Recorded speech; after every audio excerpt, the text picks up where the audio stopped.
இது ஒரு முதற்கட்டம். தமிழிலும் நடத்துவோம், பிறகு தமிழில் மட்டுமே நடத்துவோம் என்கிற நிலை வரும். தமிழ்நாட்டு மக்களை மதத்தின் பெயரால் பிளவுபடுத்த அவர்கள் சதி செய்கிறார்கள். அதுதான் அவர்களின் நோக்கம் என்பதை நாங்கள் அம்பலப்படுத்துகிறோம். திருநீரை வச்சுக்கிட்டு தான் நான் வந்தேன். அது 1/2 மணி நேரம் நெற்றியில் இருந்தது. 1/2 மணி நேரம் இருந்தது யாரும் நீங்க பாக்கலையே. நாள் முழுவதும் நான் வச்சுக்கிட்டு இருக்க முடியுமா? செவி சாய்க்கலன்னா இந்த மகன் தமிழுக்காக இந்த மகன் கத்துறதை என் மக்கள் செவி சாய்க்குப்பாங்கல்ல, அதுதான் எனக்கு முக்கியம்.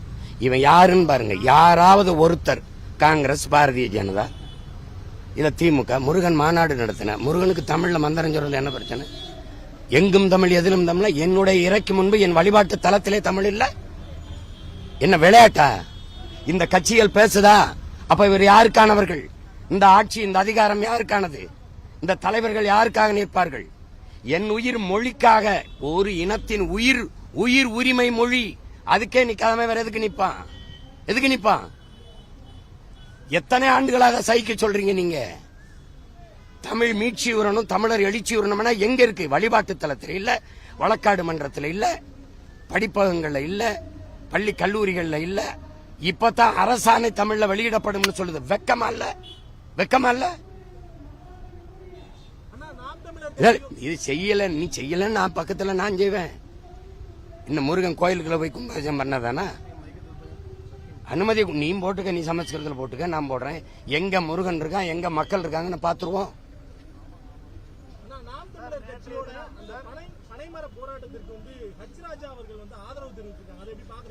அவங்க கல்லை ஆதரிக்கிறாங்க. ஏன்னா அவங்க ஆளுகிற மாநிலங்கள் எல்லா இடங்களையும் கல் இருக்குது. கர்நாடகாவில் இருக்குது, ஆந்திரால இருக்குது, மற்ற மாநிலங்கள்ல இருக்குது. தம்பி அண்ணாமலையே கல்லை ஆதரிச்சு போராடினாரு, போராட்டங்கள்ல பங்கேற்றாரு. அதுல இது கல்லுங்கிறத இது இவங்க எப்படி பாக்குறாங்கன்னு இல்ல. அவ்வையும் அதிகமானும் கல்லுண்டு பேசி கொண்டிருந்தாங்க. இதுக்கு சங்க இலக்கியம் பாக்கல் இருக்கு. கவி பேரரசு ஐயா வைரமுத்து நாட்படு தேரல்ல தமிழனுடைய இந்த கல் எல்லாம் பேசி இருக்கிறதெல்லாம் கேட்கிறாங்க. அப்புறம் இதுல என்ன இருக்கு? இவங்க போற்றுகிற தலைவர் பெரியாரே என்ன சினிமா பாக்குறத விடவா கல்லு கேடு? எதுக்கு கல்லு கடையை மூடுறாயின்னு கேட்டது இருக்க அனுப்பாட்டா? நீ சாராய ஆள வச்சிருக்க, அதுல இருந்து நேரடியா உற்பத்தி முதலாளியும் விற்பனை முதலாளியும் நீயே இருக்க. நீ காய்ச்சிட்டு வந்து டாஸ்மார்க்ல விற்கிற. இந்த சரக்கு கல்லு கடை திறந்து விட்டு அந்த வியாபாரம் படுத்துக்கிறோம். இதை தவிர வேற ஏதாவது காரணம் இருக்கா? வேற ஏதாவது காரணம் இருக்கா? அப்புறம் பனை மரம், சாதி மரம், ஜல்லிக்கட்டுக்கு போறான்னா ஒரு சாதி விளையாட்டு, இதெல்லாம் என்ன? இதெல்லாம் சேட்டை தானே. பனைக்கு ஏன் ஜாதி வச்ச? அப்ப ஏன் தமிழ்நாட்டின் தேசிய மரம் தமிழ்நாட்டு மரம்னு எதுக்கு பனை அறிவிச்சிங்க? கருப்பட்டி திங்கணும் வக்கனையா. நான் பனையர்னா அது சாதி தொழிலாயிருது, அது குலத்தொழிலாயிருது. மீன் திங்கணும் வக்கனையா, கருவாடு திங்கணும். நான் மீன் பிடிக்க போனா குலத்தொழிலாயிருது. நல்லா பால் குடிக்கணும், வெண்ணெய் நெய் எல்லாம் திங்கணையா வெண்ணெய்களுக்கு. கறி திங்கணும். நான் ஆடு மாடு மேய்க்கணும்னா அது குலத்தொழிலாயிரும். கொளுத்தி எடுக்கிறேன் பாருங்க உங்களை. சேட்டை பண்ணிட்டாலே எல்லாம். நீ ஆளை வச்சு சாராயம் கழிச்சு விற்கலாம், குடிக்க வச்சு பல லட்சம் பேர் தாலி இருக்கலாம். நாங்க பனை ஏறி கல்லர் கூட கல்ல நான் கண்டுபிடிச்ச மாதிரி போயிட்டு இருக்கிறீங்க. என் பரம்பரையா இருக்கு. தமிழன் வாழ்க்கையோடு இணைந்த ஒன்று பனையும் அதன் பாலும். இதெல்லாம் விளையாட்டா இருக்கு. பக்கத்தில் இருக்க புதுச்சேரியில இருக்கு, அங்க என்ன சாராயம் இருக்கு, ஆனா கல் இருக்கு. கேரளாவில் இருக்கு, ஆந்திராவில் இருக்கு, கர்நாடகாவில் இருக்கு. இங்க மட்டும் ஏன் இல்ல? அது காரணம் சொல்லு. ஏன் மாநிலத்தில் மட்டும் அது எப்படி மதுவாச்சு? ஏன் மாநிலத்தில் மட்டும் எப்படி கல்லு போதை பொருளாச்சு? பதில் இருக்க? இந்த விசாரணையெல்லாம் எத்தனை விசாரணை பார்த்தேன் நான். 2026 தேர்தல் மட்டுமல்ல, இன்னும் தொலைநோக்கு பார்வையோடு தமிழ்நாட்டை அவர்கள் கைப்பற்ற வேண்டும், இங்கே ஆட்சி அதிகார பீடத்தில் அமர வேண்டும் என்று துடிக்கிறார்கள்.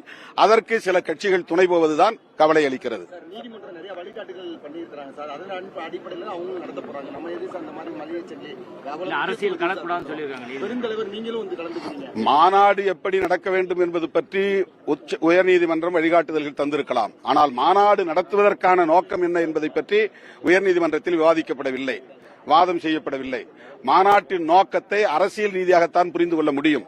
ஆகவே அரசியல் ரீதியாக நீண்டகால அனுபவத்தின் அடிப்படையில் அவர்கள் கடந்த காலங்களில் பிற மாநிலங்களில் எத்தகைய உத்திகளை கையாண்டிருக்கிறார்கள் என்பதையெல்லாம் கணக்கில் வைத்து தமிழ்நாட்டு மக்களை மதத்தின் பெயரால் பிளவுபடுத்த அவர்கள் சதி செய்கிறார்கள். அதுதான் அவர்களின் நோக்கம் என்பதை நாங்கள் அம்பலப்படுத்துகிறோம். திருநீரை வச்சுக்கிட்டு தான் நான் வந்தேன். அது 1/2 மணி நேரம் நெற்றியில் இருந்தது. 1/2 மணி நேரம் இருந்தது யாரும் நீங்க பாக்கலையே. நாள் முழுவதும் நான் வச்சுக்கிட்டு இருக்க முடியுமா? இந்த மாநாடு மட்டும் இல்ல, இது தொடர்ந்து ஆன்மீக மாநாடுகள் எலெக்ஷனுக்குள்ள நடத்துற திட்டமிட்டு இதை தமிழ்நாடு முதலமைச்சர் சரி இதெல்லாம் ஓரணியில கடந்து எப்படி எதிர்த்து அவருடைய நோக்கம் என்னங்கிறத நாங்க அப்பப்ப கூடி அம்பலப்படுத்துவோம். நாங்கள் எந்த வன்முறைக்கும் போக மாட்டோம், யாரிடத்திலும் போய் நாங்கள் எந்த வீண் வம்பு சண்டை இழுக்க மாட்டோம். ஆனால் அவர்களுடைய நோக்கத்தை பிற மாநிலங்களில் வேடிக்கை பார்த்தது போல் நாங்கள் வேடிக்கை பார்க்க மாட்டோம். அனைவரும் ஒன்று சேர்ந்து அவர்களின் நோக்கத்தை அம்பலப்படுத்திக் கொண்டே இருப்போம். தமிழ்நாட்டு மக்கள் விழிப்பாக இருக்க வேண்டும் என்பதை சுட்டிக்காட்டிக் கொண்டே இருப்போம். திருச்செந்தூர் குடமுழுக்கு பத்தி பேசிட்டு இருக்காங்க. அதுல வந்து தமிழிலும் நடத்தப்படும் அப்படின்னு நேற்று அமைச்சர் சொன்னாரு. ஏன் தமிழ்ல தான் நடத்துவோம்னு சொல்றதுக்கு அமைச்சருக்கு இது இல்ல, தமிழிலும் நடத்தப்படும் சொல்றாரு அப்படின்னு சொல்லி இது ஒரு முதற்கட்டம். தமிழிலும் நடத்துவோம், பிறகு தமிழில் மட்டுமே நடத்துவோம் என்கிற நிலை வரும்.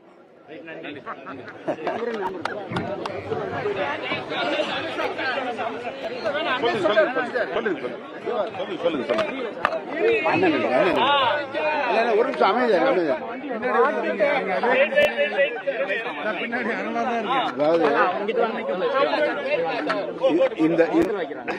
இந்த கூட்டமைப்பு இந்த மனித சங்கிலி நடத்துறதோட நோக்கம்